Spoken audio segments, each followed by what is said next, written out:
Fala galera, muito boa noite para você que nos assiste ao vivo aqui na nossa mega revisão, hoje com um processo civil para a gente tentar trazer aqui, tentar não, eu já tenho a liberdade poética de dizer, para a gente trazer aqui as questões, ou pelo menos boa parte delas, que vão cair para você na prova, na nossa próxima prova, que já se aproxima, do exame de ordem. Por que eu disse que eu tenho liberdade poética?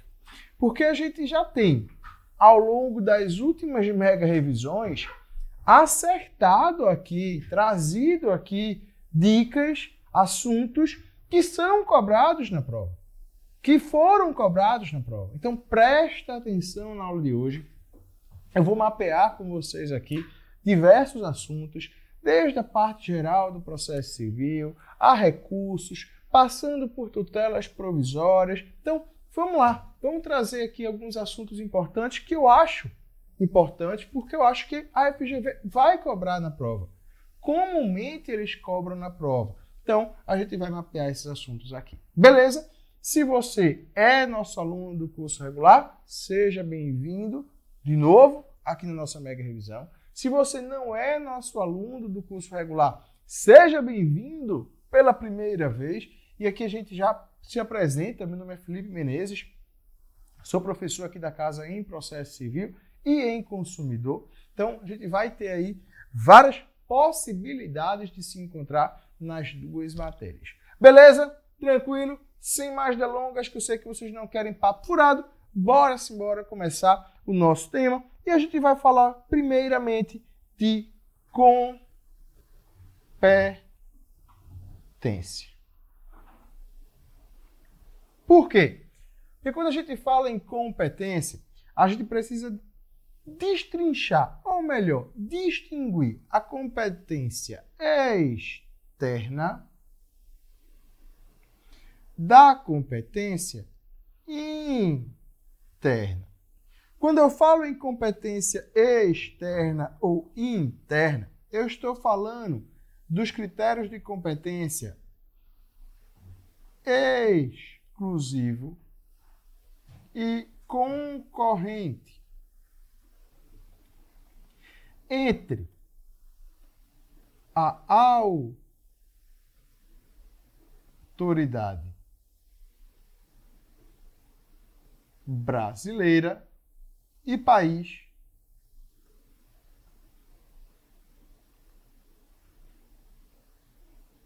estrangeiro. Porque o que eu quero dizer para vocês é o seguinte, pessoal. Vamos falar logo aqui da competência exclusiva. Se eu estou me referindo à seguinte situação. Aquela matéria é de competência exclusiva da autoridade brasileira. Mas, por alguma questão, foi julgado no exterior. Veja, a matéria é exclusiva da autoridade brasileira, mas por alguma questão foi julgado lá no exterior. Essa matéria, que era de competência exclusiva da autoridade brasileira, poderia então, já que foi julgada no exterior, poderia ser, por exemplo, executada no Brasil? É possível que essa sentença estrangeira, em se tratando de competência exclusiva da autoridade brasileira, é possível que essa sentença estrangeira ela seja executada no Brasil?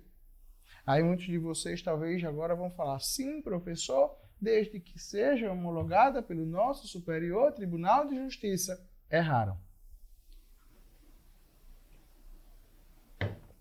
Porque aqui, vejam só, eu estou dizendo que a competência era exclusiva da autoridade judiciária brasileira. Então, se a competência era exclusiva, não há possibilidade, porque a gente não reconhece nem a possibilidade de homologação daquela sentença. É para ser julgado no Brasil. Agora, Presta atenção no outro aspecto. Quando eu me refiro à competência concorrente, ou seja, a possibilidade de que aquela matéria ela seja julgada tanto pela autoridade brasileira como pelo país estrangeiro, sem que isso importe litispendência. Abre aspas. Litispendência, ajuizamento de uma ação com os mesmos elementos de outra que ainda está pendente de julgamento. Então, esta ação que foi ajuizada posteriormente, ela será extinta sem resolução de mérito. Diferente da coisa julgada, que é o ajuizamento de uma ação com os mesmos elementos de outra que já tem julgamento, já foi julgado, e esse julgamento, esta sentença, essa decisão, transitou em julgado.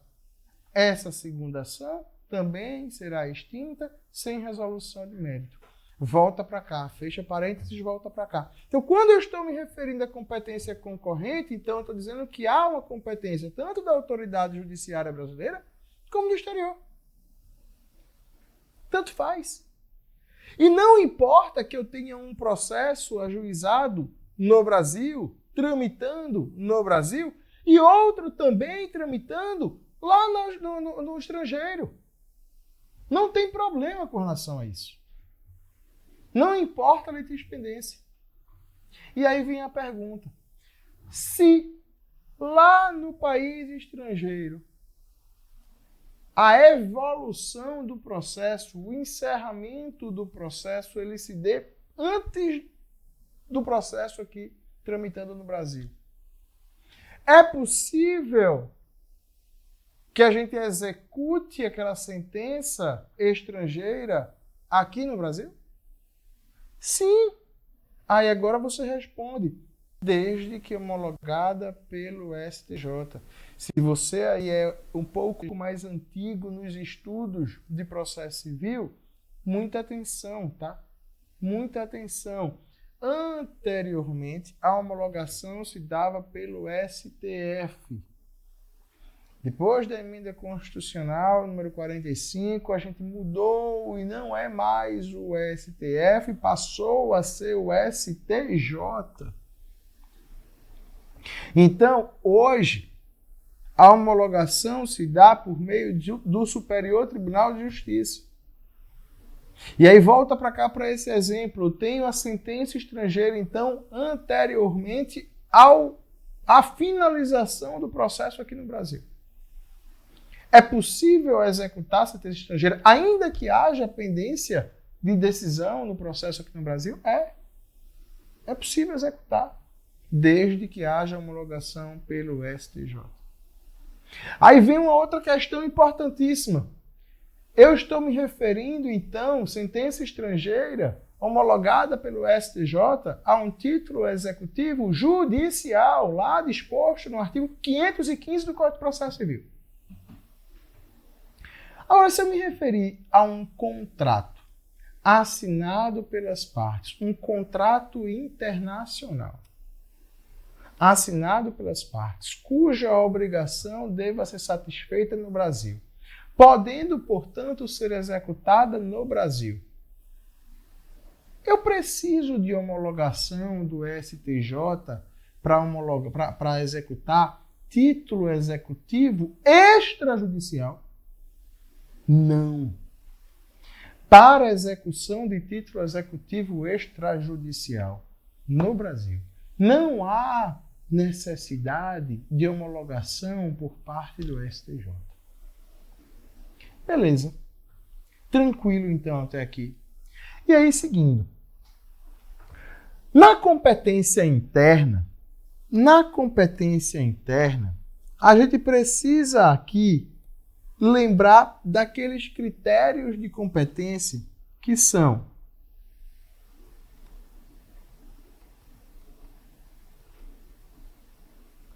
competência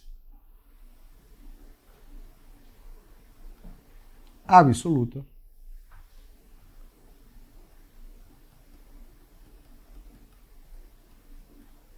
competência relativo.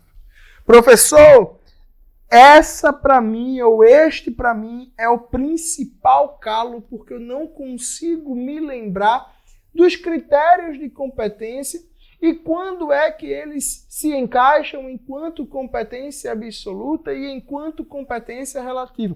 E eu vou agora trazer para vocês de uma forma muito mais tranquila, porque a gente precisa de estratégia também para fazer prova do OAB. A gente precisa de estratégia. Então tem muitas pessoas que conseguem memorizar criando estratégias. Então vamos lá. Quais são os critérios de competência que nós temos hoje? Matéria, pessoa, função, território e valor. Vou repetir. Matéria, pessoa, função, território e valor. As definições, os critérios para definir a competência, os critérios para definir a competência passam por estes 5 pontos. Matéria, pessoa, função, território e valor. 3 destes pontos são caracterizados por serem competências absolutas. Outros 2 por serem competências relativas. Aí como é que você vai memorizar isso de uma forma mais simples? Ó, M, P, F. Eu não estou me referindo ao Ministério Público Federal, não. MPF aqui é matéria, pessoa, função. Matéria, pessoa e função são critérios de competência absoluta. Sobrou o quê? T, V. Território e valor. São critérios de competência relativa. Então, fica muito mais fácil de você memorizar. Lembra de Ministério Público Federal, MPF, critério de competência absoluto. TV, televisão, TV, critério de competência relativo. Agora, claro, professor, está muito simples, né? Está muito básico, está muito... Isso aí eu não sei se a FGV vai cobrar isso. Aí preste atenção que agora eu vou engrossar o caldo. Existem algumas exceções. Existem algumas situações onde eu não vou ter, por exemplo, território como critério de competência relativo. Que eu não vou ter o critério de competência em razão do valor como relativo. Vamos lá. Preste atenção. Eu vou botar aqui o artigo 2º da Lei de Ação Civil Pública. A Lei de Ação Civil Pública, em seu artigo 2º, expressamente prevê que as ações promovidas pelos legitimados a ajuizarem as ações civis públicas, quem são, já vamos fazer aqui um parênteses. Quem são os legitimados para propor ação civil pública? Ministério Público, Defensoria Pública, associações constituídas pelo menos um ano, e que tenham finalidade temática com o bem jurídico que se busca tutelar. Então, estas pessoas legitimadas podem propor ação civil pública. Aí o artigo 2º traz para a gente expressamente o seguinte, olha, a ação civil pública só poderá ser ajuizada no local onde aconteceu o dano, no local onde ocorreu o dano. Eu vou colocar aqui um exemplo.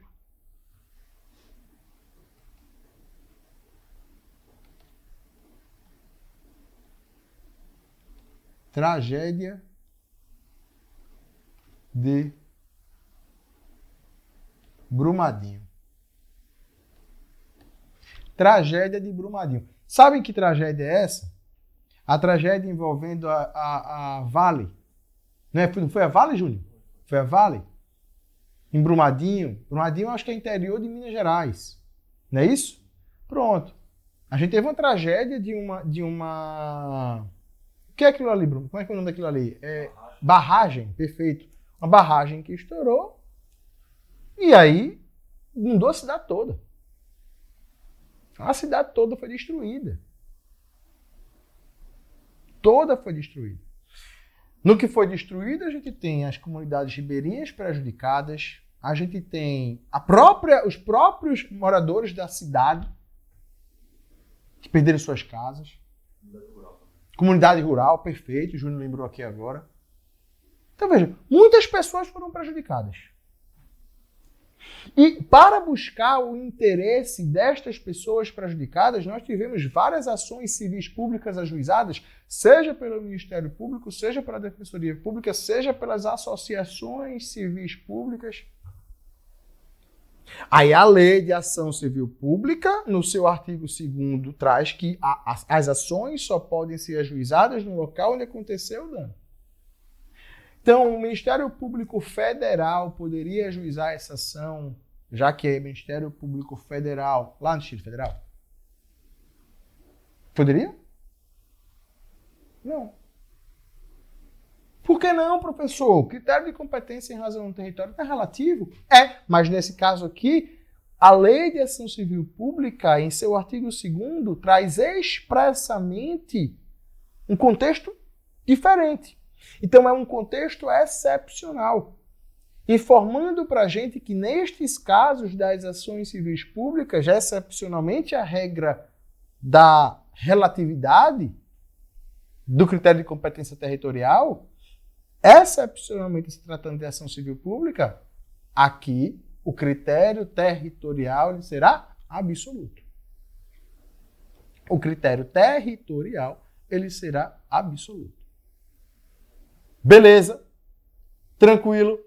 Entenderam esse ponto aqui? Outra exceção com relação ao valor.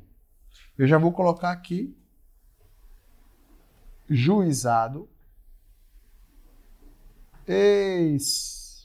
especial federal. Por quê? Vamos lá. Presta muita atenção em mim agora. Quando a gente fala em juizado especial civil estadual, lá da Lei 9.099 de 95, o que é que aquela lei traz para a gente? Olha, é possível o ajuizamento dos processos perante o procedimento dos juizados especiais, perante o procedimento desta Lei 9.099 de 95, de processos cuja complexidade seja baixa, então processos de baixa complexidade, cujo valor da causa não ultrapasse 40 salários mínimos. Muitas pessoas confundem, né? Professor, não é 20, não? Não. 40 salários mínimos é a alçada, é o teto do juizado especial civil estadual. 20 é para que a parte tenha a obrigatoriedade de contratação de advogado ou não, porque até 20 salários mínimos ela pode comparecer sem a presença de advogado. Acima de 20, até 40, obrigatoriedade de ser assistida por um advogado. Aí vamos lá. A própria Lei 9.099 de 95, que rege o procedimento dos juizados especiais, cíveis e estaduais, cíveis e criminais, né? Lá também tem a parte do G-crime, mas aí criminal a gente esquece. Criminal a gente esquece. Então, essa lei fala pra gente que as ações cujo valor não ultrapassem 40 salários mínimos de baixa complexidade podem ser ajuizadas perante o procedimento dos juizados especiais desta lei. Você percebeu o verbo que eu utilizei? Podem, né? Poder. Não é dever. Poder.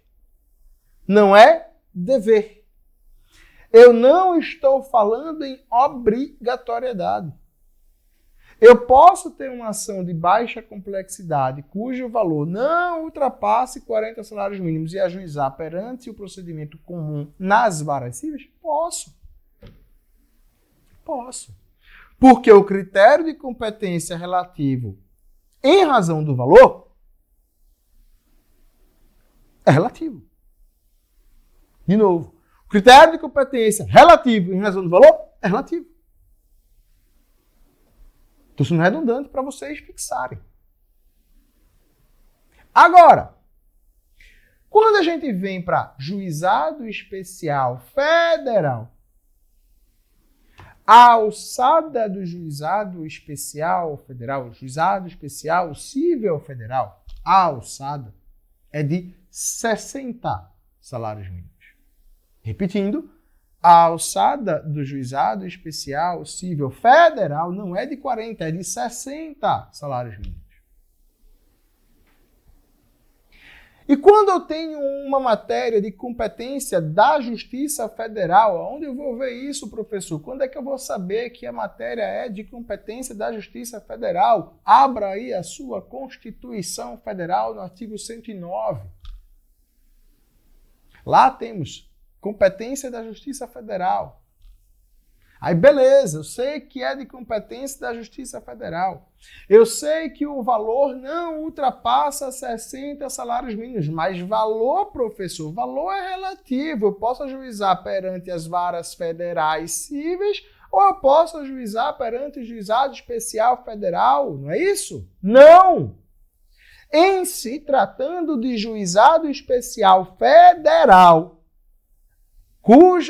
cujo valor da causa não ultrapassa 60 salários mínimos, portanto, eu não tenho a faculdade. Eu tenho uma obrigação.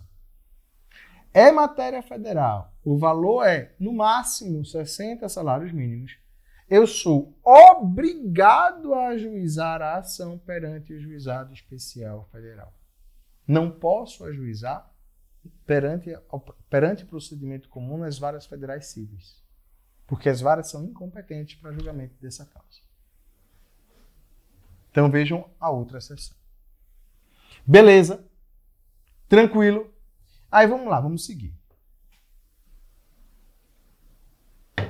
Um outro ponto que é importantíssimo quando a gente fala em competência absoluta e competência relativa é tratar com vocês as questões da incompetência.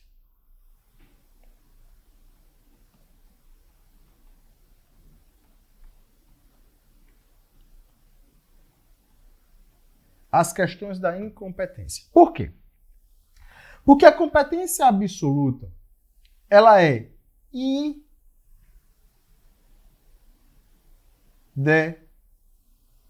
irrogável.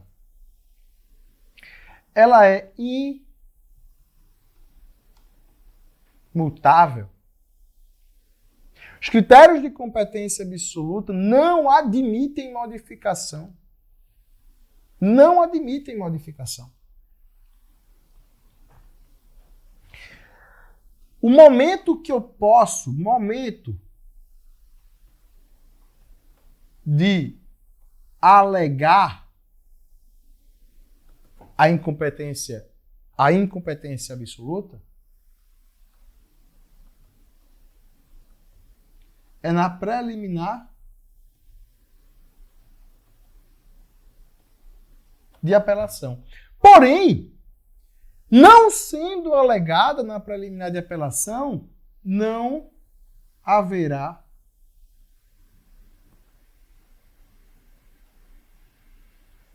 preclusão, porque não admite prorrogação. Então, qual é o momento que o Código de Processo Civil traz que eu preciso alegar, que eu posso alegar a incompetência absoluta? Preliminar de contestação. Eu falei preliminar de apelação, né? Perdão ali, pessoal. Deixa eu só preliminar de contestação, tá? Pelo amor de Deus. Preliminar de apelação, eu vou falar já com vocês. De contestação. Então vamos lá. Qual é o momento? Preliminar de contestação. Beleza. Mas uma vez não sendo arguída na preliminar de contestação, não haverá preclusão. Admite-se, inclusive, arguir a incompetência absoluta após o trânsito em julgado por meio da ação rescisória. Por meio da ação rescisória. Beleza? O juiz deve reconhecer de ofício. O juiz deve reconhecer a incompetência absoluta de ofício. Não precisa aguardar que uma das partes faça a arguição da incompetência absoluta. Não precisa. O juiz deve agir de ofício. Porque aqui, na incompetência absoluta, o que se busca é o interesse, ou o que se busca tutelar é o interesse público. O interesse público. Beleza? Quando a gente vem para incompetência relativa,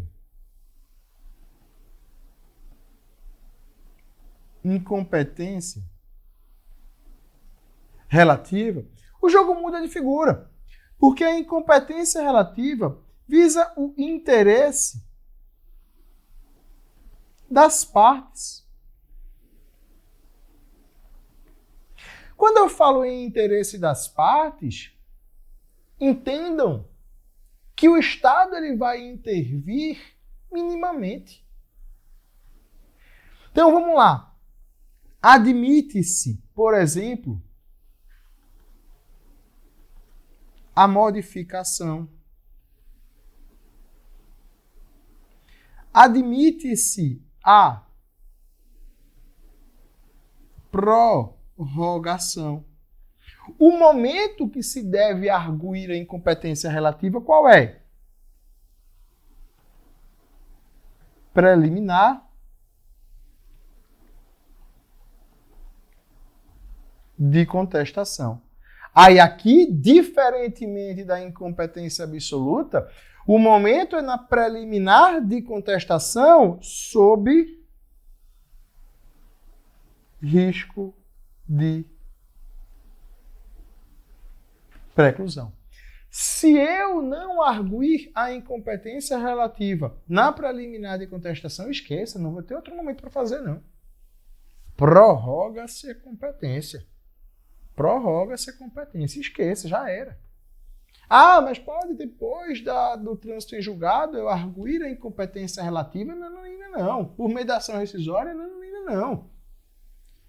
Arguir incompetência em ação rescisória após trânsito em julgado somente se for incompetência absoluta. Absoluta. Relativa, não. Beleza? Quando eu falo admite-se modificação, talvez vocês se lembrem aqui daqueles fenômenos, né? Modificação, conexão e continência. Conexão, artigo 55 do Código de Processo Civil. Continência, artigo 56 do Código de Processo Civil. Né? Conexão, eu tenho a mesma causa de pedir e o mesmo pedido. Mesma causa de pedir e o mesmo pedido. Continência, eu tenho as mesmas partes, a mesma causa de pedir e o pedido de uma é mais abrangente, é mais amplo do que o da outra. Tá? E qual é o fenômeno que ocorre com a conexão e a continência? Os processos serão reunidos no juízo prevento. Haverá a reunião dos processos no juízo prevento. Beleza? Tranquilo? Então vamos lá, vamos seguindo. Então, quando eu estou falando em incompetência relativa, perceba que a gente está aqui dando uma, como o próprio nome já diz, relativizada, flexibilizando. A gente flexibiliza a situação. E quando eu falo que a incompetência relativa ela busca muito mais o interesse das partes, aí você precisa vir para uma questão específica aqui. Ó. Via de regra,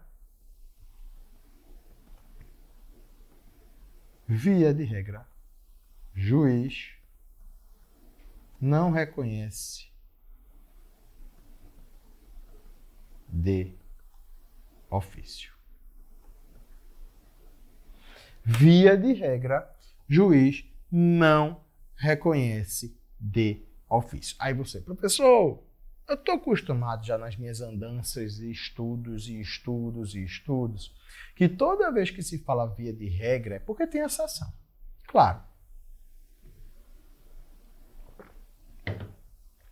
Temos exceção. E a exceção, ela é ainda mais importante para você porque sofreu uma alteração significativa no artigo 63 há pouquíssimo tempo. Preste atenção.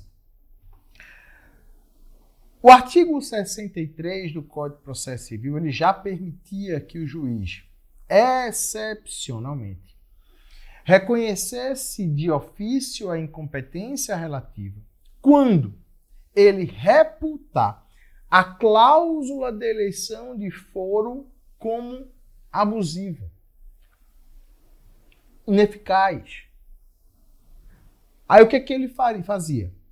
Já que a cláusula de eleição de foro ela é abusiva, ele anula a cláusula de eleição de foro daquele contrato e encaminha, remete os autos à comarca competente. Então, ao anular a cláusula de eleição de foro, consequentemente, ele remetia o processo para a vara competente. Vou dar um exemplo para vocês. E aí a gente já vai fazer um link aqui com o direito do consumidor. O artigo 51 do Código de Defesa do Consumidor diz que é abusivo o fornecedor impor ao consumidor uma cláusula de eleição de foro, até porque os contratos consumeristas eles são contratos de adesão. Contratos onde o consumidor não tem a particularidade, a capacidade, a autonomia de discutir sobre as cláusulas contratuais. Então, o que é que acontece? Diante disso, o artigo 51 prevê expressamente que, então não há possibilidade de você impor ao consumidor, que é a parte vulnerável daquela relação de consumo, você impor a ele uma cláusula de eleição de foro. Não pode, não há possibilidade. Não estou dizendo que em uma relação consumerista haja a possibilidade de que as partes convencionem uma cláusula de eleição de foro, mas ela não pode ser no contrato geral. Precisa ser apartado, específico, que o consumidor, de forma livre e inequívoca, consinta com aquilo. Então, veja. Imagine, então, que de um contrato consumerista, o fornecedor impôs ao consumidor uma cláusula de eleição de foro. E aí, em razão do inadimplemento do consumidor para com o fornecedor ajuiza a ação e ajuiza a ação respeitando o que está disposto na própria cláusula de eleição de foro, mesmo que seja abusivo. Aí o processo ajuizado, distribuído para um juiz, para um juízo. Quando o juiz olha aquele processo, ele percebe que é uma relação de consumo. Ele percebe que existe uma cláusula de eleição de foro e que o processo foi ajuizado lá por causa dessa cláusula de eleição de foro, que dizia que a comarca competente era aquela. Mas o juiz entende, olha, isso é uma relação de consumo. O fornecedor não pode impor ao consumidor, que não é dessa comarca. Então, o fornecedor não pode impor ao consumidor uma cláusula de eleição de foro. Essa cláusula aqui é abusiva. Então, o que é que o juiz faz? Como consequência, ele anula a cláusula de eleição de foro. E ao anular a cláusula de eleição de foro, ele vai ter que respeitar as regras de competência processual. O artigo 101 do Código de Defesa do Consumidor diz que a ação proposta pelo consumidor vai ser ajuizada no seu domicílio. Difere, inclusive, da regra de competência do Código de Processo Civil. Código de Defesa do Consumidor, legislação especial, sobressai em relação ao Código de Processo Civil. O Código de Processo Civil diz que a ação deve ser ajuizada no foro do domicílio do réu.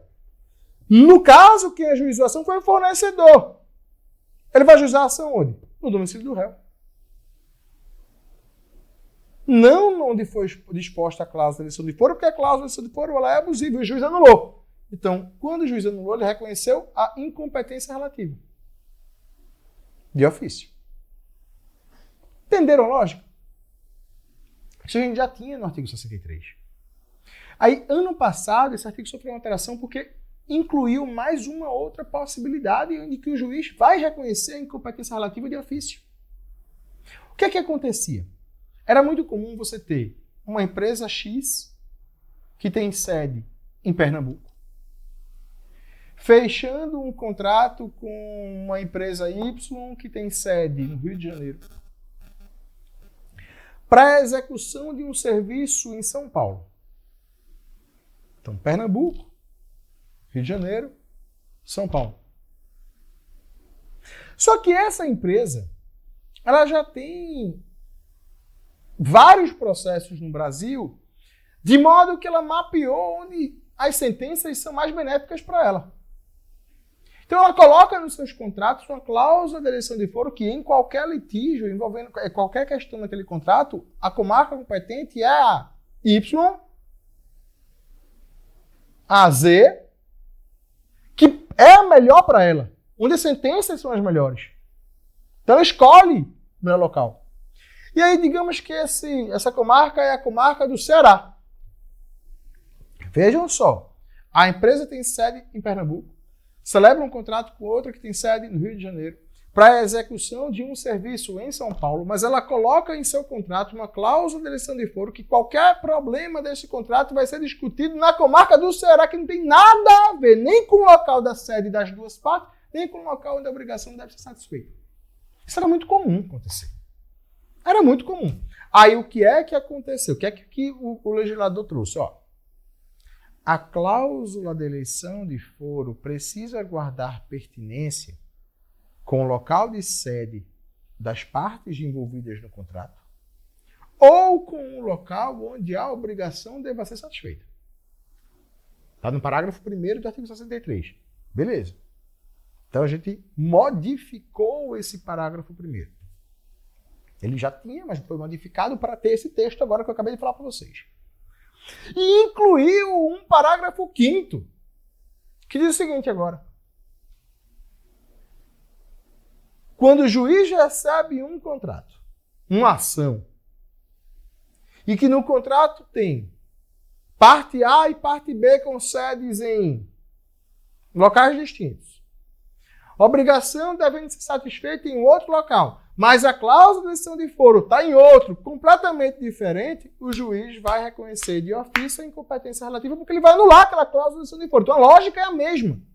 Ele anula a cláusula de eleição de foro e, por consequência, ele reconhece a incompetência relativa. Entenderam a lógica? Então, via de regra, o juiz não deve nem pode agir e nem reconhecer a incompetência relativa de ofício. Mas, excepcionalmente, em se tratando de cláusula de eleição de foro que é considerada abusiva, aí acontece essa possibilidade. Beleza, então, quanto a isso. Tranquilo quanto a esse aspecto da incompetência. Bora seguir? Vamos lá.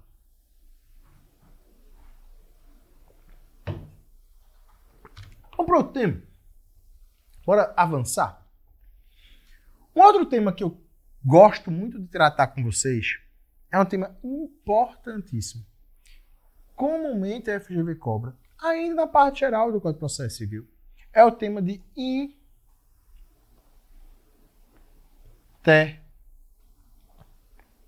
intervenção de terceiros. Intervenção de terceiros. Galera, preste atenção numa coisa. Quando a gente fala em intervenção de terceiros, é inevitável que eu faça aqui um paralelo entre o que nós tínhamos no Código de Processo Civil de 73 e o que nós temos agora com o Código de Processo Civil de 2015. Vejam só. No CPC de 73, o rol de intervenção de terceiros era esse aqui, ó. Assistência.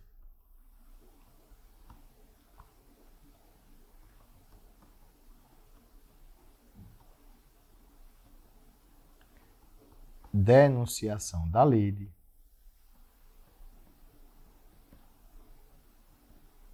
Nomeação.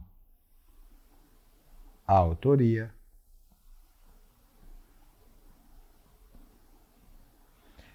Chamamento ao processo e oposição. Esse aqui era o CPC de 73. No CPC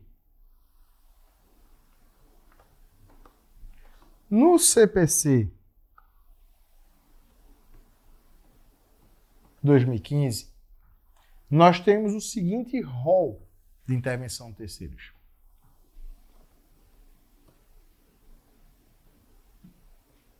Assistência.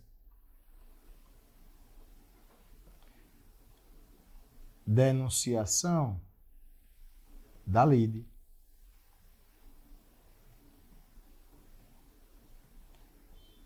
Chamamento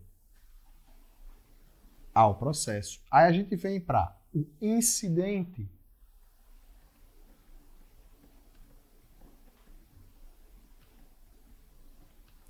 de desconsideração da personalidade jurídica, e a gente tem, por fim, o amicus curiae, ou amicus curiae. Ou seja, percebam que a gente não fala mais em nomeação autoria, não fala mais em oposição. Nomeação autoria nem está mais dentro do Código de Processo Civil. Quando a gente está falando em contestação, a gente fala sobre o instituto da correção do polo passivo, a obrigatoriedade daquele que figura no polo passivo em, sabendo quem deveria figurar no polo passivo, o dever de indicar essa pessoa, que na prática é o ato de você nomear a autoria, ok? Mas o nome nomeação autoria não está mais dentro do Código de Processo Civil. Esqueça, foi abolido, esquece. Oposição, por sua vez, existe ainda dentro do Código de Processo Civil. Não é mais espécie de intervenção de terceiros, não está mais no rol das intervenções de terceiros, mas foi lá para os procedimentos especiais. A gente estuda muito oposição quando a gente vai fazer o paralelo entre oposição e embargos de terceiro, né? Ambos são institutos processuais e instrumentos processuais utilizados por terceiros quando estão diante de uma situação que envolve um bem jurídico seu, um bem imóvel seu, um bem seu, imóvel ou móvel, um bem seu, discutido por outras duas pessoas. A diferença entre elas é se o bem ele está constrito ou não. Exemplo. Então, eu e meu patrão Júnior estamos discutindo processualmente a propriedade e a posse de um bem imóvel. Júnior diz que a fazenda é dele, eu digo que a fazenda é minha. Júnior diz que a fazenda é dele, eu digo que a fazenda é minha. Aí vem Giovanni e diz, menino, peraí. A fazenda não é nem de Júnior nem de Felipe.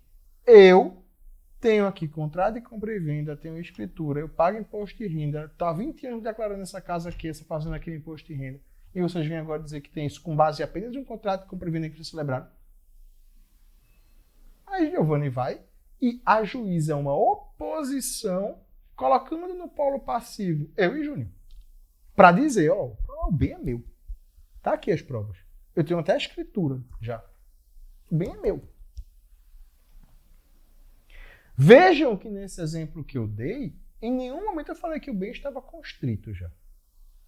Agora imagine a seguinte situação. Você é procurado por seu cliente porque ele tentou realizar a venda de um terreno que ele tinha há muito tempo atrás. Desde 1900 e bolinha. Nunca construiu nada naquele terreno. Mas estava lá um terrenozinho que ele tinha. Ele foi tentar vender. Quando ele foi tentar vender, ele disse, gente, está bloqueado aqui para venda, está penhorado. Como assim? Porque no processo XXXXX, lá da comarca de não sei o quê, fulano e cicrano estão discutindo aí de quem é esse terreno. Aí tu, como é? Esse terreno é meu desde 1900 e bolinha. Tenho aqui de novo, escritura, contrato de compra e venda, declaro imposto ainda, não sei quanto tempo. Tá ficando maluco? É meu. Aí você vai ajuizar uma ação contra quem está discutindo que o imóvel pertence a A ou B.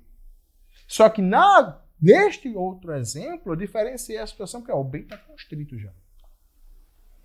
Existe uma constrição, uma penhora. Aí não é mais oposição.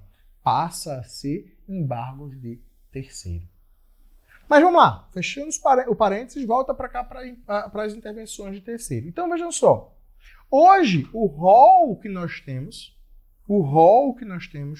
das intervenções de terceiros é essa daqui. Assistência, denunciação da lei, de chamamento ao processo, acidente de consideração da personalidade jurídica e micro curiae. Por que eu faço esse paralelo aqui? Porque eu gosto de trazer isso daqui, esse quadro, para vocês visualizarem. Porque vejam só.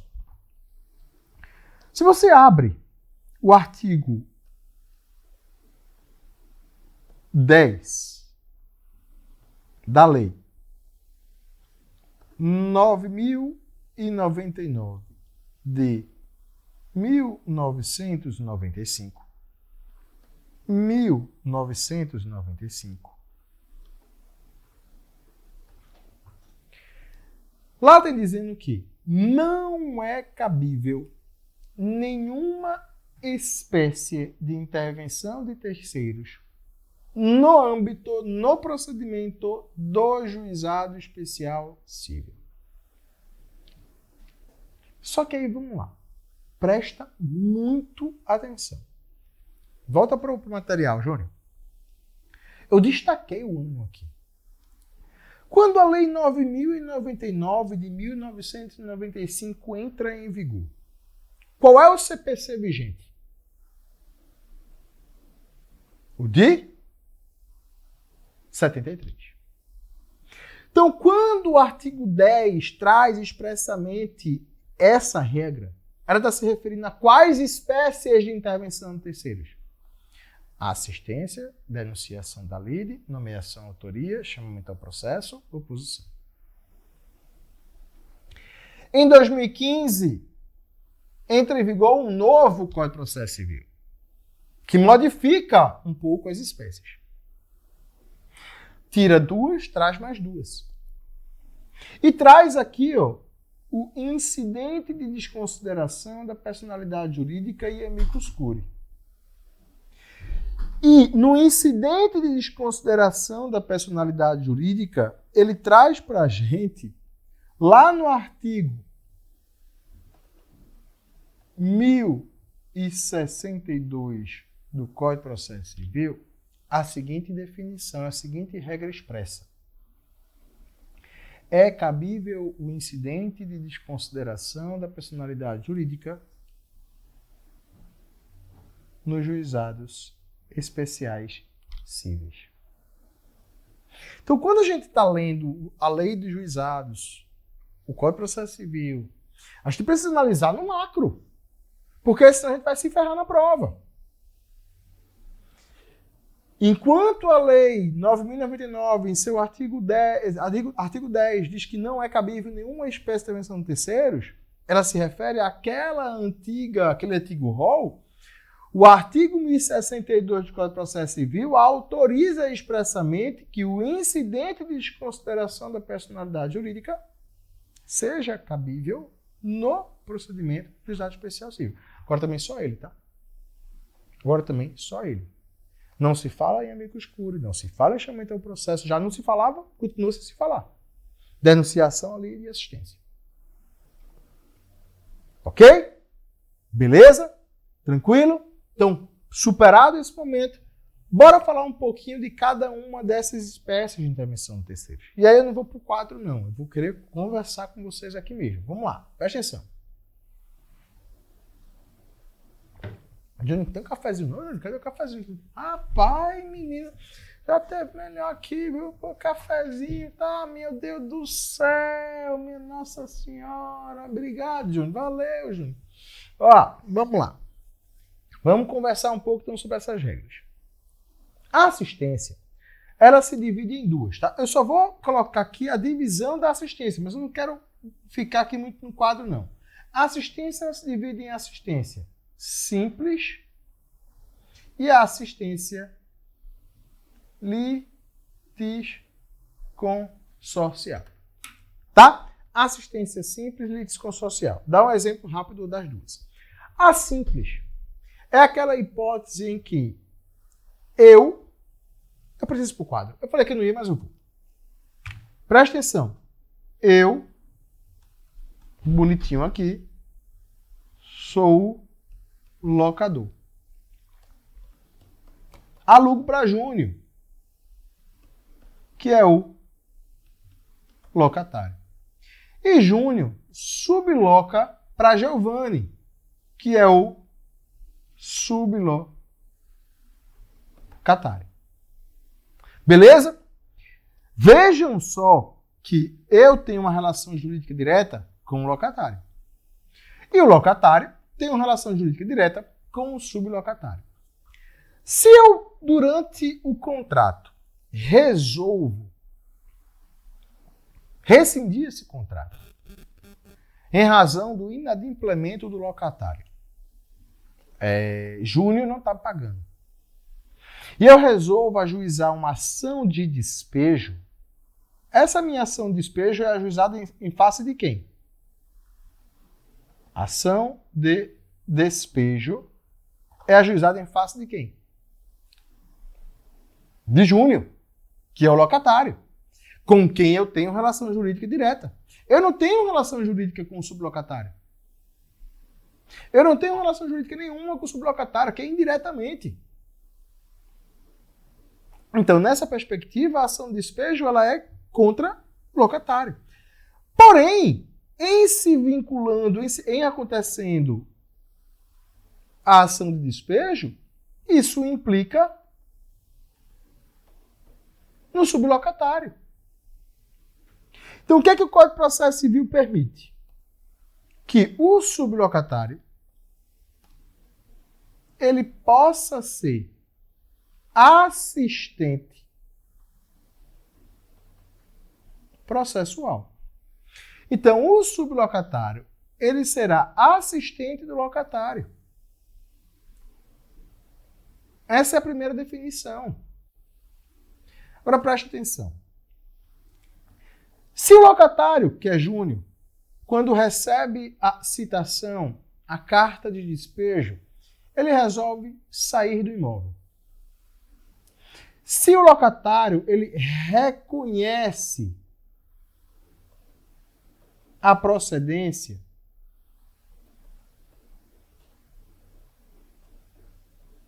dos pedidos, o que é que ele vai fazer? Ele nada. Se ele reconhece a procedência dos pedidos, ok, valeu, ok, obrigado.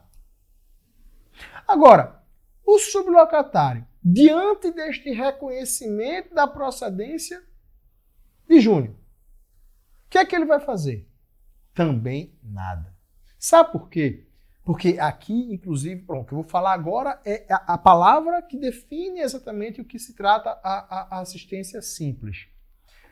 Sabe por que o sublocatário não vai fazer nada diante do reconhecimento da procedência dos pedidos de Júnior? Porque existe aqui uma subordinação, uma hierarquia. Subordinação, hierarquia. De tal modo que, se Júnior reconhece que é o locatário, sublocatário ele fica de mãos atadas. Agora, é diferente. Tá? Uma coisa é isso. Outra coisa é, Júnior, locatário, ele não reconhece a procedência. Júnior, que é locatário, ele não reconhece a procedência. Ele insiste no processo. Porém, ele é desidioso, perde prazo. Ele é desidioso processualmente. E agora? Qual é o aspecto agora? O Código de Processo Civil admite que, em se tratando de uma desídia processual, desídia processual, aquele que era assistente pode substituir processualmente. Substituição processual. Então, aquele que é assistente passa a ser assistido e aquele que era assistido passa a ser assistente. Beleza? Tranquilo? O que difere essa assistência simples da assistência litígio-consorcial? Imagine aqui, ó.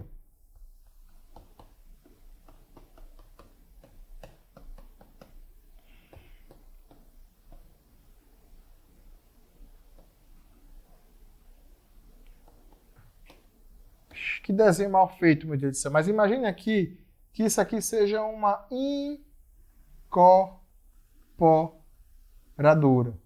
Aqui eu tenho Felipe, eu tenho Júnior e eu tenho Giovanni. Cada um de nós compramos um apartamento nesta incorporadora. E esta incorporadora prometeu mundos e fundos. Prometeu quadra poliesportiva, piscina semiolímpica, academia, campo de futebol, 5 vagas na garagem, jardim japonês, de não sei quantos metros, enfim.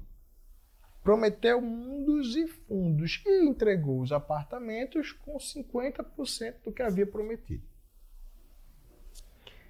Júnior, Giovanni e Felipe, assim como os demais condôminos, aqueles que compraram os apartamentos, nas reuniões de condomínio discutiam: vamos entrar com ação contra a incorporadora, vamos entrar com ação contra a incorporadora, vamos ajuizar uma ação contra a incorporadora, vamos fazer todo mundo junto, vamos fazer uma ação só. Era possível? Era. Um polo ativo em litisconsórcio de todos os moradores? Sem problema nenhum. Mas não saía do canto. Até que Júnior resolve ajuizar a ação. Porque Júnior ajuiza a ação, no dia seguinte eu me encontro com ele no elevador e falo: porra, Júnior, eu vi que você ajuizou a ação, cara, eu tô querendo ajuizar também, a gente não saiu do canto lá no condomínio. E eu, cara, não vou esperar não. Para não ajuizar uma outra ação. Porque, veja, eu ajuizando uma outra ação, embora não tenhamos as mesmas partes, porque o polo ativo sou eu contra a incorporadora, enquanto na sua é você contra a incorporadora, a gente vai ter a mesma causa de pedido e o mesmo pedido. Haverá o fenômeno da conexão, os processos poderão ser reunidos no juízo pré-evento. Então, para evitar tudo isso, você vai ganhar tempo. Cara, você está assistente de litisconsorcial, beleza? Tranquilo, bom, vamos nessa. Vamos nessa. Então, eles não me chamam para ser assistente de litisconsorcial. Ou eu me ofereço a ser assistente de litisconsorcial. Qual é a diferença para assistência simples? Eu poderia ser o próprio autor da ação e Júnior ser meu assistente, não poderia? Porque aqui existe relação jurídica direta de todos com a incorporadora. Então, o assistente poderia ser o assistido e vice-versa. Porque a relação jurídica aqui é direta, não há subordinação. A palavra central aqui é que não há subordinação. Beleza, tranquilo. Aí vamos lá. Segundo exemplo, segunda espécie de intervenção de terceiros que nós temos é da anunciação da lide. A anunciação da lide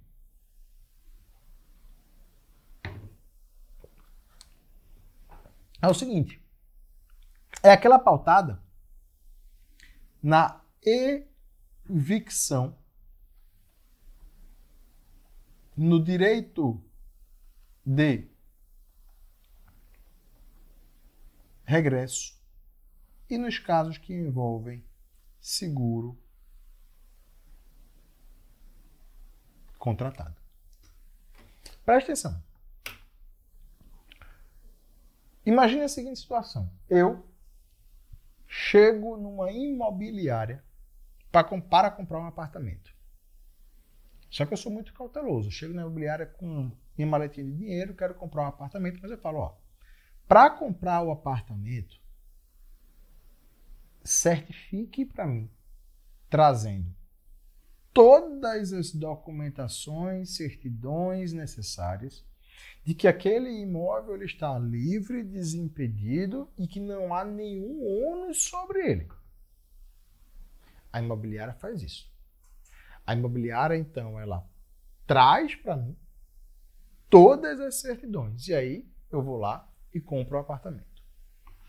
6 meses depois, quando eu estou nesse apartamento, eu sou surpreendido com um oficial de justiça me citando, informando que existe uma ação ajuizada pela Caixa Econômica Federal, alegando que havia uma hipoteca naquele imóvel.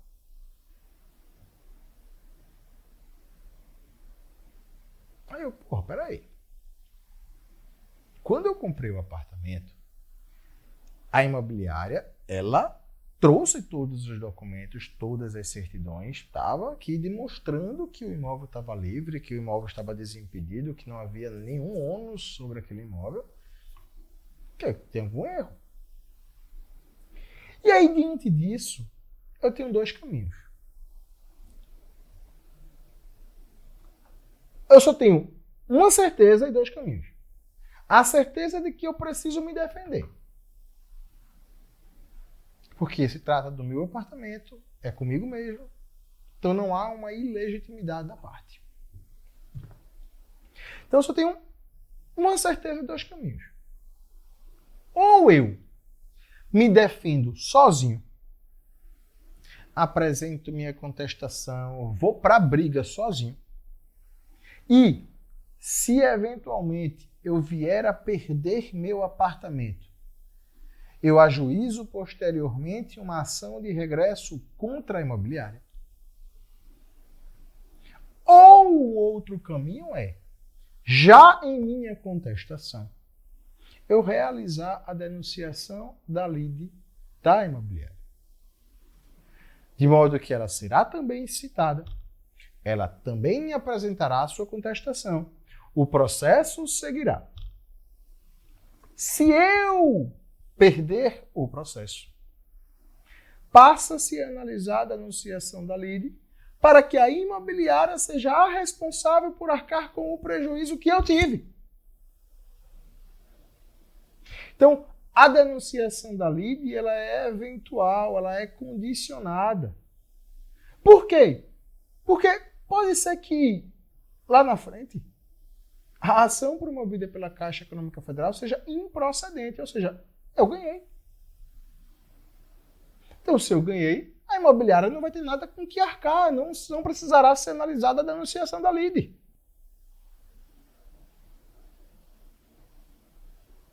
Entenderam? Há que se falar que no CPC de 73, para que eu pudesse realizar a ação de regresso posteriormente, eu tinha a obrigatoriedade de mencionar ou de o juiz não ter aceitado que a denunciação da lide fosse feita. Mas agora não. Não importa se eu realizo a denunciação da lide ou não, não há essa obrigatoriedade. De modo que ou eu continuo colocando ela no processo, ou sem. A segunda situação é o seguinte. Seguro contratado. Se eu tenho um seguro contratado e eu bato, por exemplo, no carro de Beto. Beto acabou de chegar aqui. Meu patrão Beto acabou de chegar aqui. Imagine que eu bata no carro dele. E aí, Beto chega, e aí, vamos resolver a situação? Eu vou, não, Beto. Eu não vou resolver a situação, não.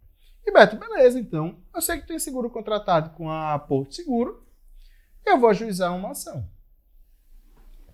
No que eu ajuizo a ação, No caso, Beto, né?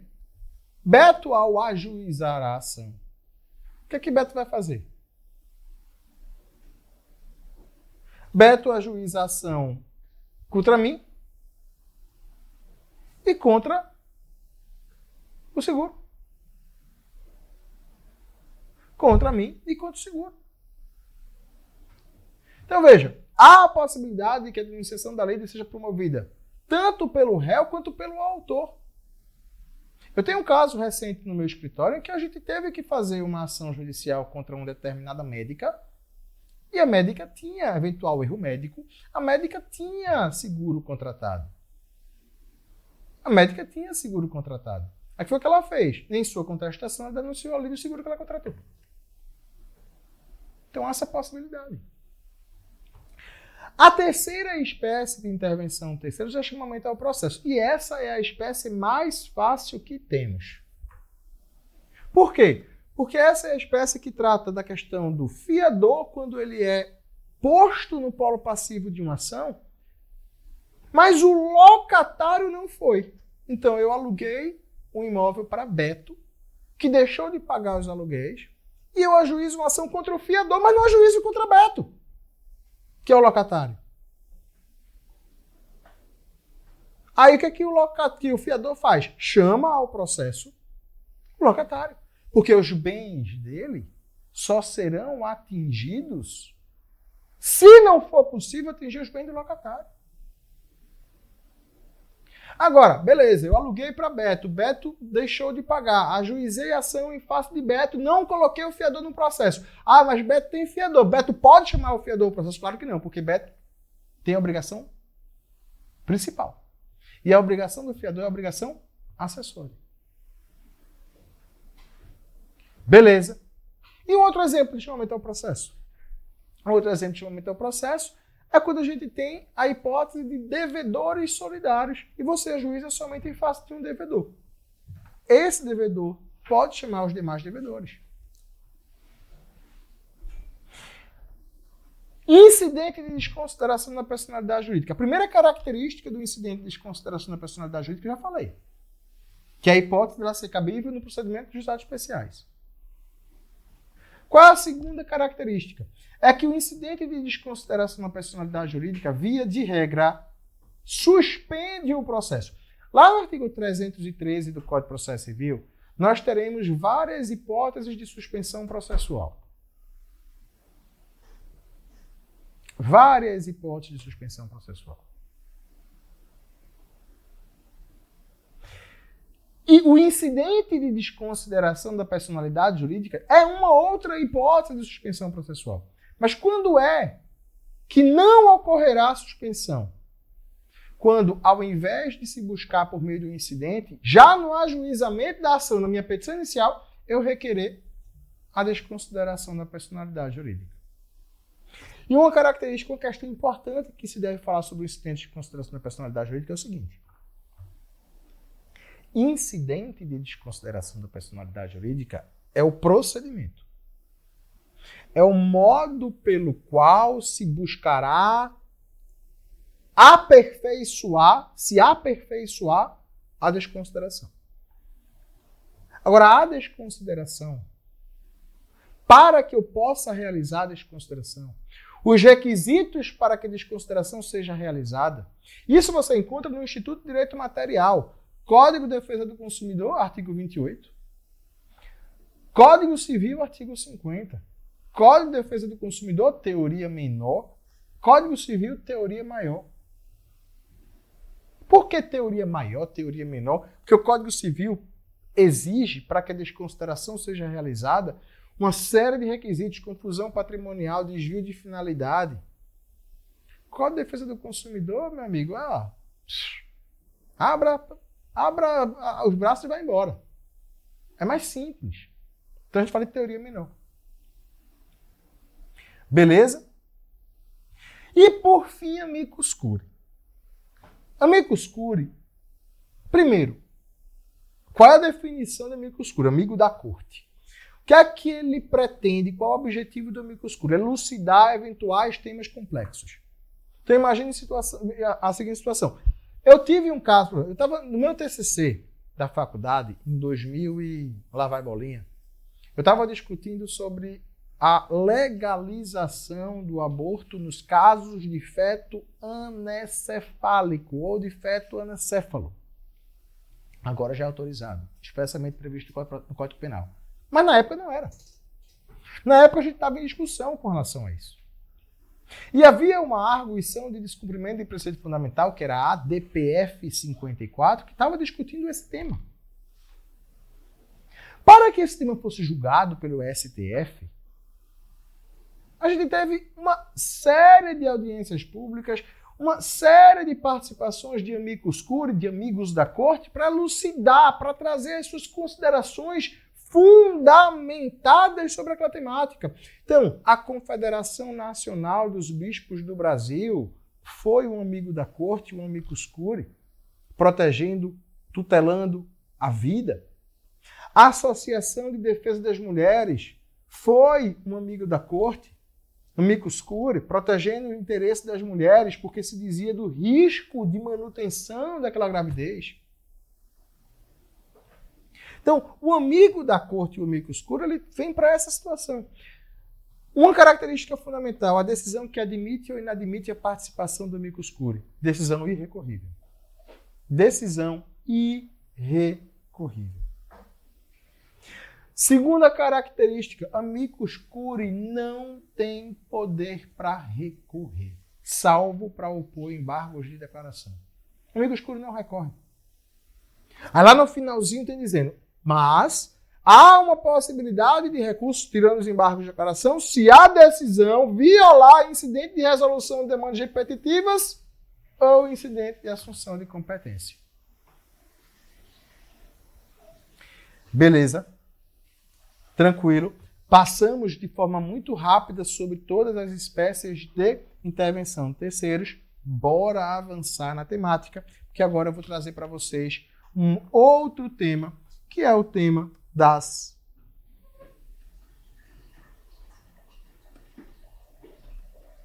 tutelas provisórias. Quando a gente fala em tutelas provisórias, a gente precisa se lembrar do seguinte: as tutelas provisórias se dividem em tutelas provisórias de urgência e tutelas provisórias de evidência. Tá? As tutelas provisórias de urgência, por sua vez, se dividem em tutela provisória de urgência antecipada e tutela provisória de urgência cautelar. Bora esquecer por hora as tutelas provisórias de evidência. Bora focar aqui na tutela provisória de urgência antecipada e cautelar. Por quê? Ambas aqui ainda podem ser antecedentes ou incidentais. Mas vamos lá. O que é que eu quero trazer para vocês? Primeira coisa. Qual é a natureza da tutela provisória de urgência antecipada? O que é que eu busco com a tutela provisória de urgência antecipada? Como o próprio nome já diz, eu quero antecipar os efeitos da decisão para o início do processo. E quando eu busco antecipar os efeitos da decisão para o início do processo, eu busco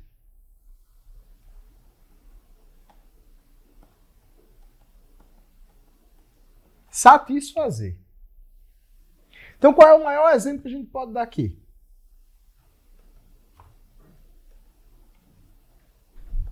O maior exemplo que a gente pode dar aqui é a questão do plano de saúde.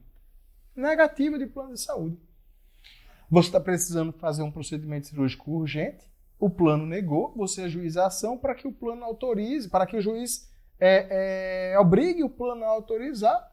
O juiz concede a tutela provisória de urgência antecipada, liminarmente, No dia seguinte, 2 dias depois, você está fazendo cirurgia. Ou seja, você satisfez o que você queria. De forma antecipada. A cautelar, não.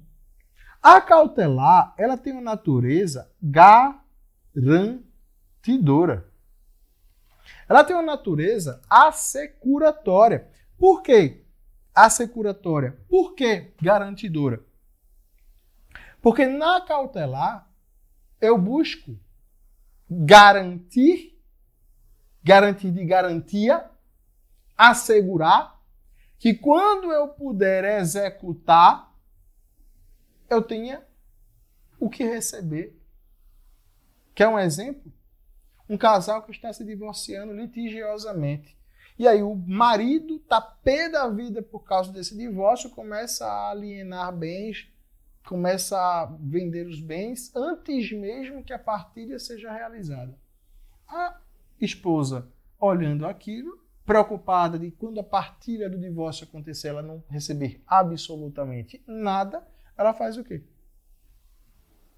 Ela ajuiza uma tutela provisória, uma ação com a tutela provisória de urgência cautelar, para garantir, para buscar assegurar. E quando é que eu falei? Quando eu falei aqui que ela poderia ser antecedente ou incidental, qual é a diferença entre elas? Antecedente, a urgência, é contemporânea à propositura da ação.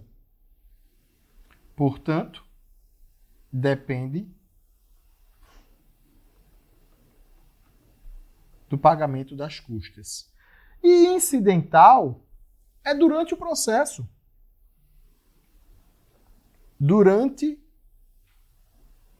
o curso do processo. Independe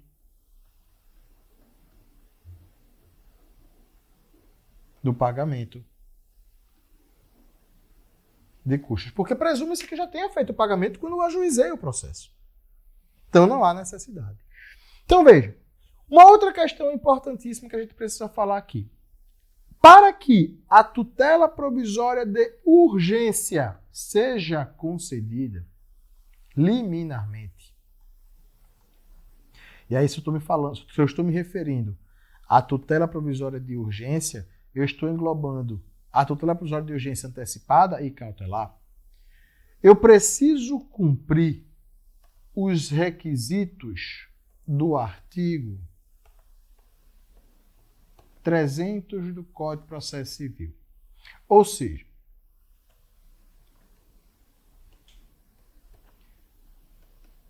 probabilidade do direito e perigo de dano ou risco ao resultado útil do processo. Eu só posso falar em concessão da tutela provisória de urgência se eu tiver se eu tiver estes requisitos do artigo 300 presente no Código de Processo Civil. Beleza. Vou deixar aqui 2 artigos que eu recomendo muito a leitura. Artigo 303 e artigo 304 do Código de Processo Civil. O artigo 303 remete à tutela provisória de urgência antecipada em caráter antecedente. E o 304 fala da estabilização da tutela. Estabilização da tutela. Tranquilo?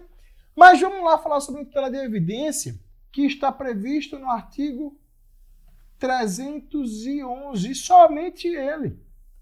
Enquanto a tutela provisória de urgência, a gente começa no artigo 294 e vai até o 310, a tutela provisória de evidência é somente um artigo. que é o 311. E a característica mais importante da tutela provisória de evidência é que para a sua concessão, não, olha o que eu estou falando, não há necessidade de que estes requisitos do artigo 300 estejam presentes. Se você começar a ler o caput do artigo 311, ele vai dizer para você, independentemente de demonstração de perigo de dano ou risco ao resultado útil do processo. Independentemente. Se é independentemente, eu não preciso demonstrar. Agora, para que a tutela provisória de evidência seja concedida, eu tenho 4 situações que eu preciso observar. Uma delas. Estou dizendo que eu preciso ter as 4 na mesma situação, não. Eu tenho 4 incisos no artigo 311. 4 incisos no artigo 311. E eu preciso estar diante de alguma dessas hipóteses que estão lá previstas no artigo 311. Não vou ler todas elas aqui, mas vocês observam lá. Eu só quero destacar 2 destes aqui. Por quê? Porque a tutela provisória de evidência, para ser concedida, eu preciso estar diante desses 4. Agora, diante de 2 deles, que é o inciso 2 e o inciso 3, o juiz ele está admitido, possibilitado, permitido a julgar, a conceder a tutela provisória de evidência de forma liminarmente. Então, artigos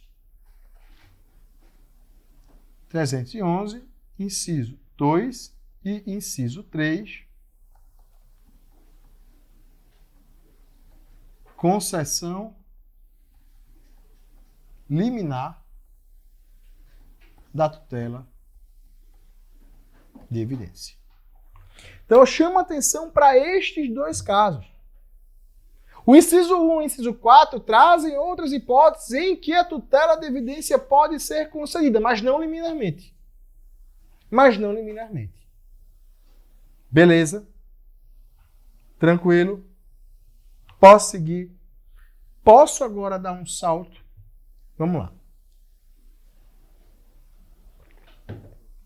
Falar com você sobre um assuntozinho. Antes de entrar em recursos, que é o seguinte. Remessa necessária. O que é a remessa necessária? Sempre em sentenças contra União, Estados, DF e municípios, suas autarquias e fundações públicas. Sempre que eu estiver diante de sentenças contra a União, Estados, Distrito Federal, municípios, suas autarquias e fundações públicas, obrigatoriedade de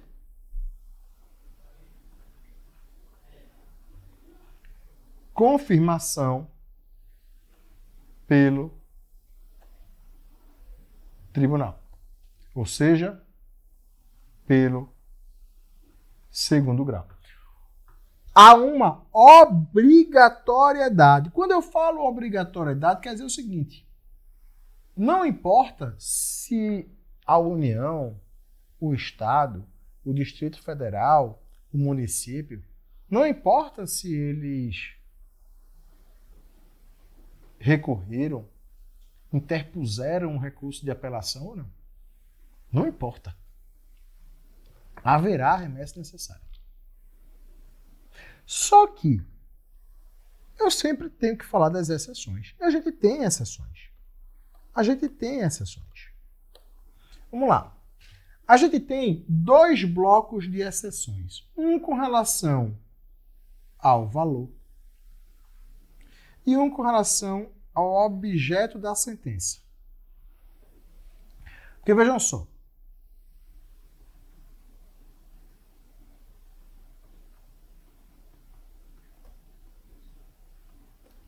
Se a sentença ela for inferior a 1.000 salários mínimos contra a União, inferior a 1.000 salários mínimos contra a União, não haverá remessa necessária. Vou ter que colocar aqui, ó, exceção.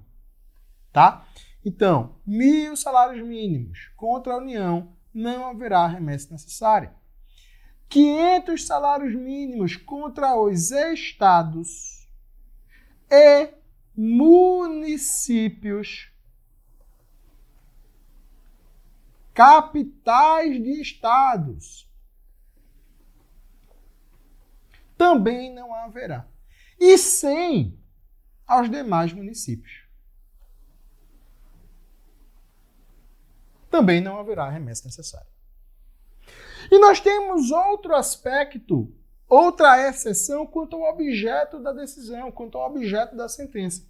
Se aquela sentença ela estiver em conformidade com o incidente de resolução de demandas repetitivas, com acórdão em sistemática de recursos repetitivos do STJ ou do STF, súmulas vinculantes e entendimento vinculante de tribunal administrativo local,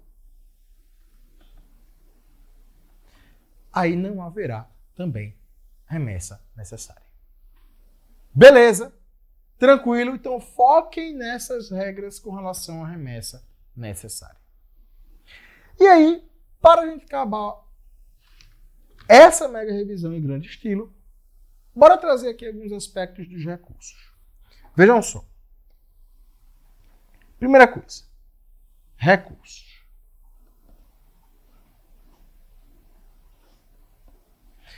Quando eu falo em recurso, eu preciso lembrar que, para que eu possa considerar um recurso, eu preciso enxergar que ele tem 3 elementos. Tipicidade,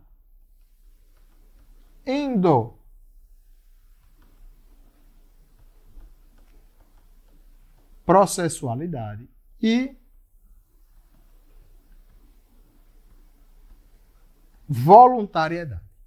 O que é que isso quer dizer? Os recursos eles estão tipificados em lei. Expressamente tipificados em lei. Endoprocessualidade. Endo é dentro do processo. Os recursos, eles não têm a consequência de sua interposição a inauguração de um novo processo. Salvo o agravo do instrumento, que ele é interposto diretamente no segundo grau. Mas salvo o agravo de instrumento, nenhum recurso ele objetiva ou ele tem como consequência você ter um novo processo. Ele é interposto dentro do processo. E por fim, a outra característica é a voluntariedade. Por isso que a gente precisa distinguir muito que a gente tem recursos e a gente tem acima dos recursos o que a gente pode falar de meios de impugnação de decisão judicial, no qual o recurso é apenas um desses meios. Por que eu estou dizendo isso? Acabamos de falar da remessa necessária. A remessa necessária é um meio de impugnação da decisão judicial? É. A remessa necessária é um meio de impugnação da decisão judicial, sim. Por quê? Na obrigatoriedade de que seja confirmada pelo tribunal, é possível que o tribunal ele não confirme, ele reforme. Então é um meio de impugnação da decisão judicial. Mas por que eu não posso considerar um recurso? É tipificado em lei? É tipificado em lei. É endoprocessual, ou seja, é dentro do processo? É endoprocessual. Mas é voluntário? Não, é obrigatório. Ação rescisória.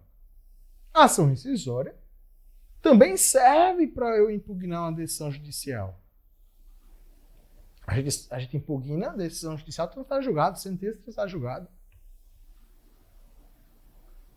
Por que não posso considerar como um recurso? É tipificado? É tipificado. É voluntário? É voluntário. Mas é endoprocessual? Não é endoprocessual. É um processo à parte, ajuizado nos tribunais. No tribunal. Mandado de segurança, mesma coisa. É tipificado, é voluntário, mas não tem a característica da endoprocessualidade. Então essa é a primeira questão que a gente precisa dizer. E quais são os recursos que nós temos hoje? Os recursos em espécie. Recursos em espécie. Apelação.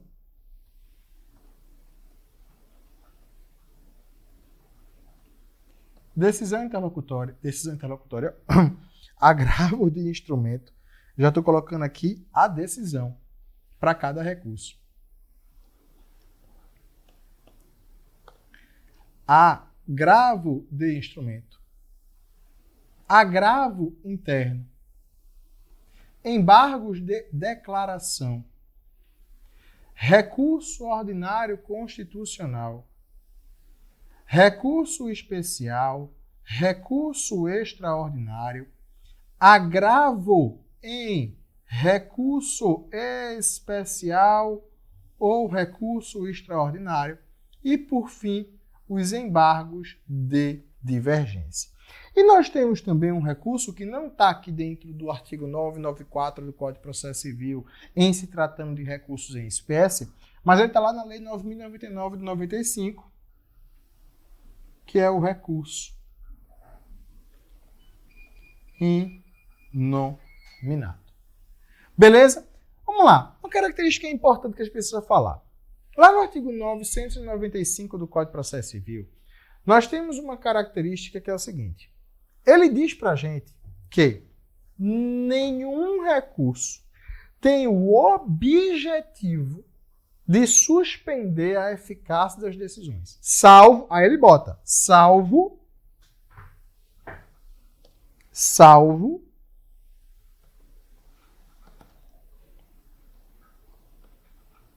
disposição legal oper legis ou por decisão de relator oper iudices. Então vejam, salvo disposição legal oper legis ou decisão de relator oper iudices. Por que eu estou fazendo isso? Porque vocês precisam olhar o Código de Processo Civil sempre atrelando um artigo ao outro. Você não pode analisar de forma isolada. E quando você vai lá para o artigo 1012, caput, a gente tem lá dizendo o seguinte, olha, a apelação suspende a eficácia da decisão. A apelação suspende a eficácia da decisão. A eficácia da sentença. Se suspende a eficácia da sentença, é exatamente o que está dizendo aqui, ó, disposição legal. E isso que a gente encontra para apelação, a gente não encontra para mais nenhum recurso. A gente não encontra para mais nenhum recurso. Então, o que é que eu quero dizer no infringir dos ônus? De todos os recursos em espécie. De todos os recursos em espécie. De todos os recursos em espécie. Apenas um é que possui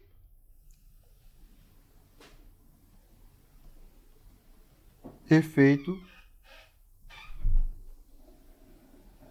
suspensivo automático. Somente a apelação somente a apelação possui efeito suspensivo automático. Mas, professor, e os outros recursos não podem receber, não? Podem receber. Aí, no caso da apelação, então, é efeito suspensivo automático, porque é oper legis. Olha o que chegou aqui, rapaz. Agora bota aqui para mim. Olha o que chegou. Eu pedi faz 1 hora. A gente já está quase finalizando, mas chegou agora. Chegou! Café! Quero café! Café! Já viram esse meme? Já? Eu acho que você já deve ter visto esse meme. Procure no YouTube. Café! Eu quero café! Café! O professor de vocês, ele é viciado em café. Assumo publicamente. Precisou Beto chegar para me dar café. Júnior, tu tá mal, você, Júnior. Pelo amor de Deus, o cara não podia sair dali da operação para poder fazer um cafezinho. Aí Júnior chegou, o Beto chegou para fazer o café. Beto sempre salvando minha vida. Beto, é por isso que eu te amo, cara. Júnior, você tá na berlinda comigo. Mas vamos lá, volta para cá. Então, beleza, pessoal, eu entendi que a apelação é o único recurso que possui efeito suspensivo automático. É oper legis porque é por disposição legal. Mas e os outros recursos? Os outros recursos, eles podem receber efeito suspensivo. Podem, por decisão judicial do relator. Então, o efeito suspensivo é oper iudicis. O efeito suspensivo é oper iudicis, por decisão do relator. E o relator só vai conceder esse efeito suspensivo se ficarem demonstrados os requisitos que estão previstos no parágrafo único do artigo 995. Quer dizer o seguinte, aí você vai perceber que são os mesmos requisitos que a gente acabou de estudar para as tutelas provisórias. Probabilidade de que o recurso seja provido e demonstração de perigo e risco se não houver a suspensão da eficácia da decisão. Demonstrados esses requisitos, o relator suspende a eficácia da decisão por meio de decisão judicial. Beleza? Tranquilo? Ademais, seguindo, apelação, recurso para impugnar sentença.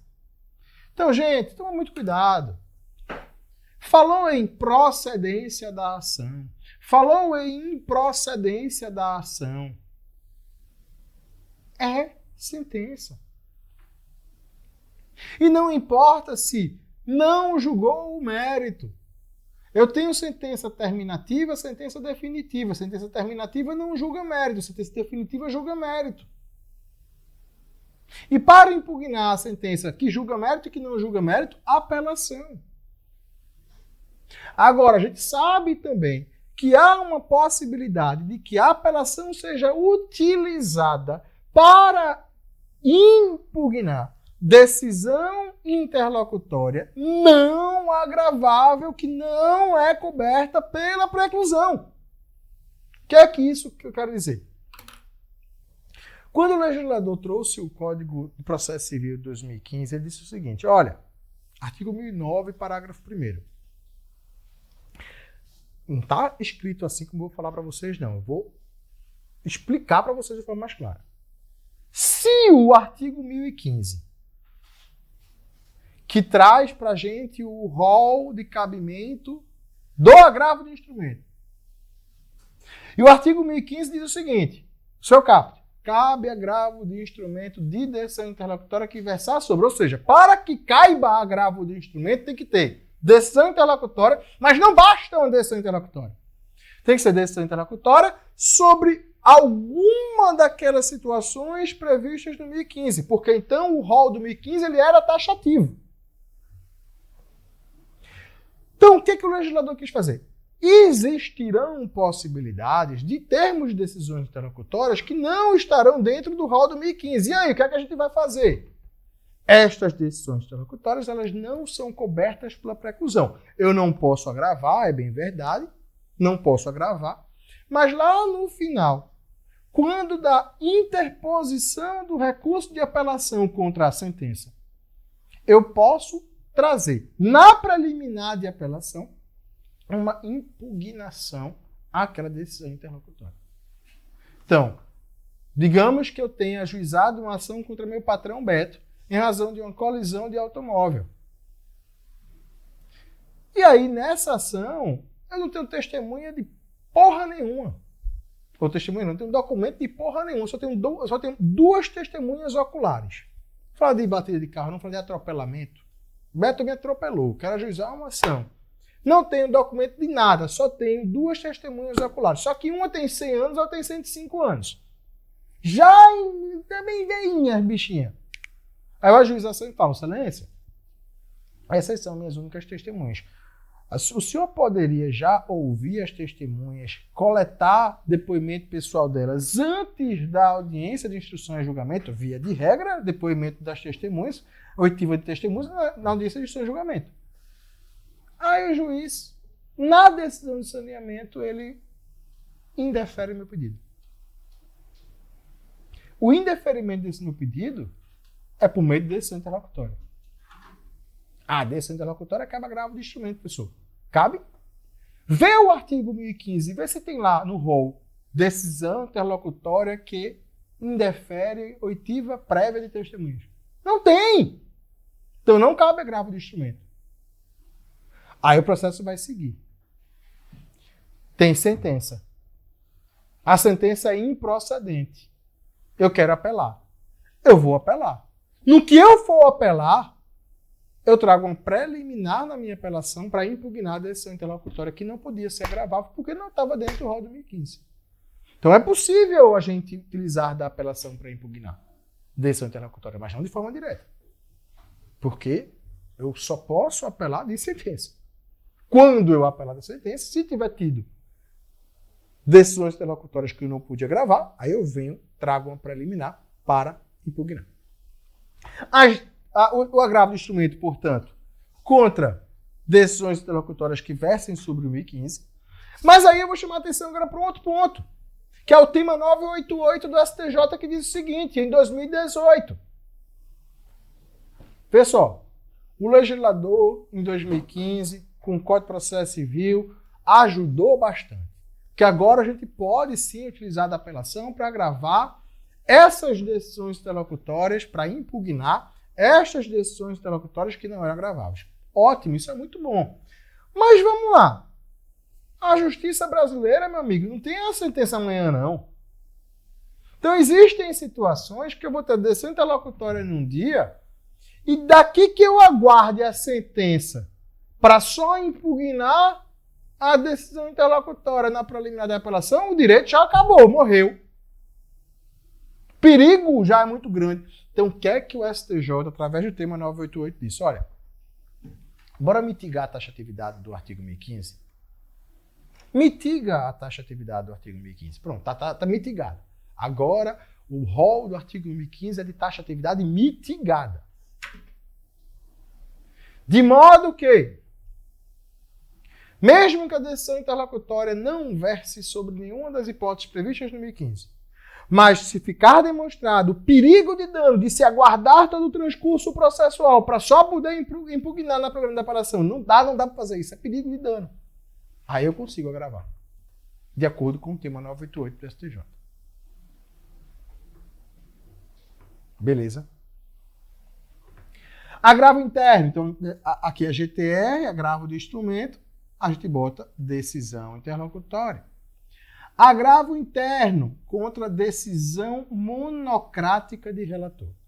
Decisão monocrática de relator.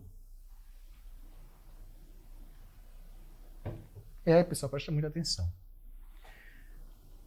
Eu estou falando de decisão monocrática de relator que julgue mérito do recurso. Mérito do pedido. Decisão monocrática que julgue mérito do pedido. Por que eu estou me referindo a isso? Porque existe aqui uma possibilidade lá no agravo em recurso especial e recurso extraordinário, que é para a possibilidade de cabimento do agravo em recurso especial e recurso extraordinário, que é o seguinte.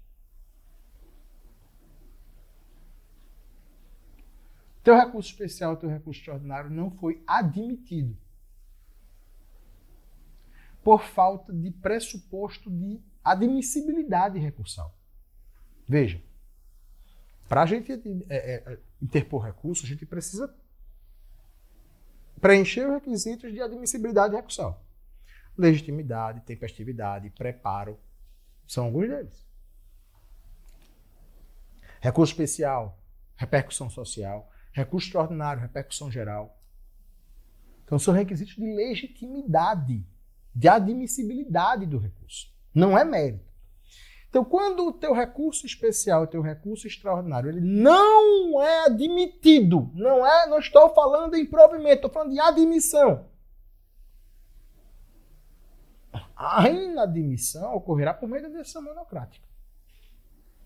A inadmissão ocorrerá por meio de uma decisão monocrática. Só que desta decisão monocrática, veja, não é mérito do pedido.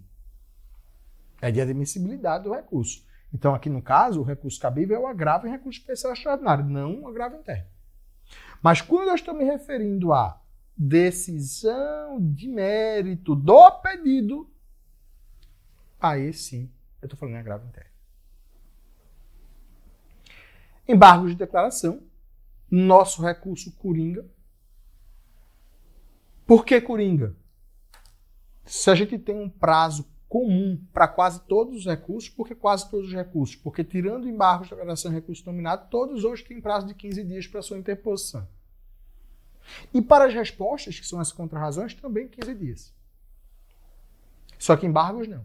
Embargos é 5 dias para sua oposição e 5 dias para a oposição das contrarrazões ao agravo, ao embargo de declaração. Então, 5 e 5. Em recurso nominado, que é o recurso da Lei 9.099 de 95, do Juizado Especial Civil, 10 e 10. Tanto para o recurso nominado, quanto para as contrarrazões ao recurso inominado. Só que embargo de declaração tem uma característica importante.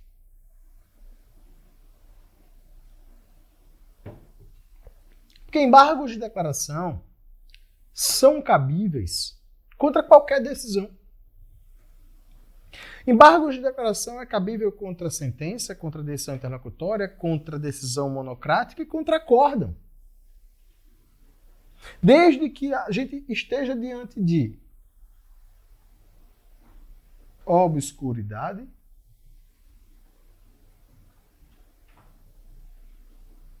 contrariedade, omissão ou erro material. Então, desde que eu esteja diante de uma dessas circunstâncias, é oponível o embargo de declaração. E os embargos de declaração possuem um efeito que é bem singular. A gente falou do efeito suspensivo automático para a apelação. Os embargos de declaração, ou o embargo de declaração, ele tem um efeito que é singular, porque é o efeito interruptivo. O que é que esse efeito quer dizer? Efeito interruptivo. Se há a possibilidade, por exemplo, de, diante de uma sentença omissa, eu opor embargos de declaração, mas é sentença, há a possibilidade também de interposição do recurso de apelação. Mas aí o que é que acontece? Se eu opor embargos de declaração, já que há essa omissão, dentro do prazo de 5 dias, interrompe-se o prazo para a interposição de eventual recurso, de outro eventual recurso. No caso aqui desse exemplo, haveria possibilidade de interposição da apelação, mas como eu opus os embargos de declaração, interrompeu o prazo para que eu pudesse interpor outro recurso.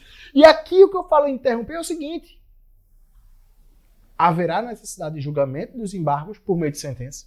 E quando esses embargos forem julgados, começa do zero a contagem para a interposição do outro recurso. Beleza. E aí, gente, para a gente finalizar, eu vou falar do ROC. Porque o ROC é o seguinte: o recurso ordinário constitucional tem 3 hipóteses de cabimento. Uma para o STF e 2 para o STJ. A primeira para o STF é o seguinte: diante de mandado de segurança, habeas data, mandado de injunção, em única instância,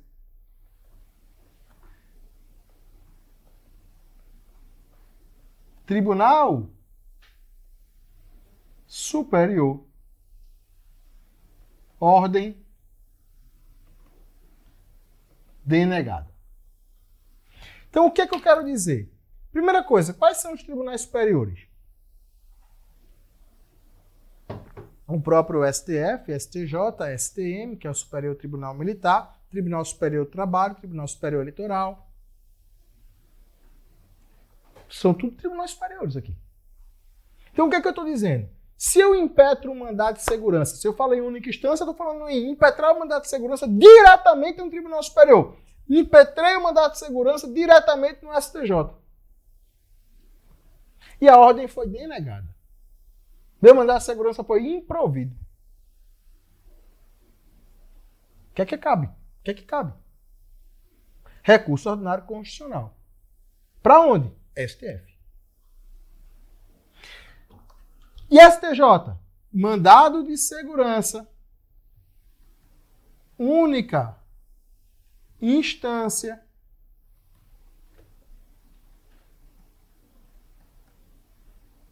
Tribunal de origem. Ordem denegada.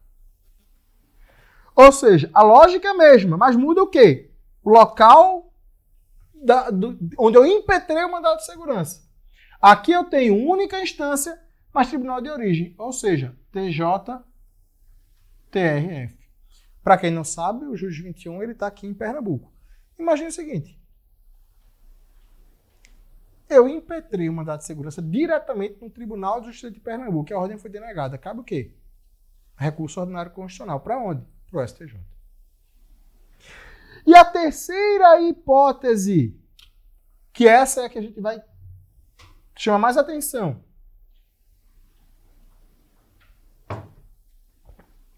Sentença contra sentença em um processo. Onde?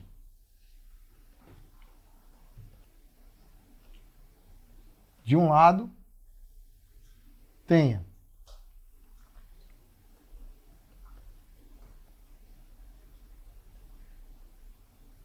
Estado estrangeiro ou organismo internacional, e do outro eu tenho um município ou pessoa residente ou domiciliada no Brasil. Vejam só, eu estou falando aqui de uma sentença, cabe recurso ordinário constitucional para o STJ. Então presta atenção. Esse processo aqui é um processo de competência da Justiça Federal. E aí eu tive lá a sentença na primeira vara federal da seção judiciária aqui de Pernambuco. Primeira vara federal, estou falando na vara federal. Sentença. Contra esta sentença, o recurso cabível não é apelação, porque via de regra, quando a sentença cabe apelação, mas nesse caso aqui não é apelação. Nesse caso aqui vai ser recurso ordinário constitucional. E prestem bastante atenção, vai ser recurso ordinário constitucional para o STJ. Eu vou pular o quê? Vou pular o TRF. Vai direto para o STJ. E eu vou além. Decisões interlocutórias neste processo. Decisões interlocutórias neste processo, quando eu tenho de um lado o Estado estrangeiro ou organismo internacional e do outro o município ou pessoa residente domiciliada no Brasil. O recurso cabível com decisão interlocutória vai ser agravo do instrumento. E este agravo de instrumento, que em tese, agravo de instrumento é interposto no tribunal, nesse caso aqui vai ser interposto onde? No STJ. Também não vai ser no TRF, não. Pula o TRF para o STJ. E aí vem para a gente finalizar com chave de ouro. Somente nesse caso aqui, olha que eu estou riscando a tela. Somente nesse caso aqui, esse recurso ordinário constitucional terá efeito suspensivo automático. Ah! Mandado de segurança, única instância, Tribunal Superior, ordem denegada, vou impetrar, recurso ordinário constitucional para o STF. Aí vai ter efeito suspensivo automático? Não! Porque a única hipótese que fala de efeito suspensivo automático do recurso ordinário constitucional é nessa hipótese aqui, em que ele vai ser proposto, interposto contra a sentença. Porque eu tenho de um lado um Estado estrangeiro ou organismo internacional e do outro um município ou pessoa residente domiciliada no Brasil. Beleza, meu povo? Com isso, a gente fica por aqui. A gente mapeou alguns assuntos importantes que eu tenho certeza que estarão na tua prova. Então, espero que você tenha prestado atenção. Qualquer dúvida, manda pra gente. Bota meu Instagram aí depois, Júnior, para eles olharem. Mas já está lá, Prof. Felipe B. Menezes, _ Prof. Felipe B. Menezes, _ Fala comigo no direct que a gente tira as dúvidas que vocês eventualmente tiverem. Beleza? Vamos ficando por aqui. Beijo para quem for de beijo, abraço para quem for de abraço. Até lá.